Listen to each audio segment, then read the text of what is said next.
ফরিদপুর জেলার নওরিয়া থানার ঘড়িসার ইউনিয়নের হালহাইসার গ্রামের আরিফ দেওয়ান গত ৫ আগস্ট গুলিস্তান জিরো পয়েন্টে বৈষম্য বিরোধী ছাত্র জনতার লং মার্চ চলাকালীন সময়ে ছাত্রলীগের নেতাকর্মীরা তার উপর হামলা চালায়।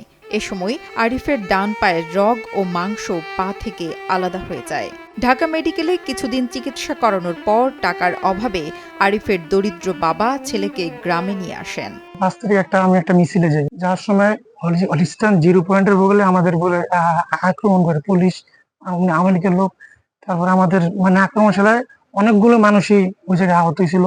আমাদের সাথে 5 জনের মিলে আমাদের হাসপাতাল, ঢাকা মেডিকেল হাসপাতাল নিয়ে গেছিল।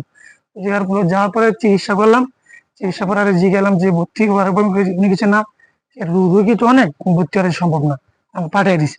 দেশে আসার পরে এই জায়গায় বেসরকারি একটা পরিচিত একটা ডাক্তারের কাছে ইয়া করি, আমি সামান্য বেতনে চাকরি করে এই জায়গায় আমার চিকিৎসার বহন করা সম্ভব হচ্ছে। জানা গেছে, প্রথম দিকে আরিফের চিকিৎসা চললেও বর্তমানে টাকার অভাবে পায়ের ক্ষতস্থানে পচন ধরা শুরু হয়েছে। পায়ের অসহ্য যন্ত্রণা নিয়ে এখন বিছানায় কাতরাচ্ছেন পরিবারের একমাত্র ছেলেটি। পায়ের ক্ষত ভালো হতে প্রয়োজন উচ্চতর চিকিৎসার, কিন্তু সেই সামর্থ্য নেই তার বাবা দিনমজুর হানিফ দেওয়ানের। দীর্ঘ 1 মাসেরও বেশি সময় ধরে ধার দেনা করে ছেলের চিকিৎসা করাচ্ছেন উল্লেখ করে আরিফের বাবা জানান, এতদিন পরেও কোনো সহযোগিতা পাননি তারা। কিছু দুষ্কৃতী লোক আসে হামলা করে, হামলায় আমার ছেলে আহত হয়। আমি বেলা 3টা বাজে খবর পাই। ঢাকা যাওয়ার খুব চেষ্টা করছিলাম, গাড়ি গুড়ি সব বন্ধ, আর যাইতে পারি নাই। আমার কিছু আত্মীয় ছিল, তাকে ফোন করলাম, তারা ঢাকা মেডিকেল গেল। যাওয়ার পরে এরা চিকিৎসা করার পরে ওই জায়গায় রাখলো না, ঢাকা মেডিকেল ভর্তি করলো না। চিকিৎসা নেওয়ার পরে আমি দেশে নিয়ে এলাম। আজকে আবার 1 মাস 6 দিন হয়ে গেছে।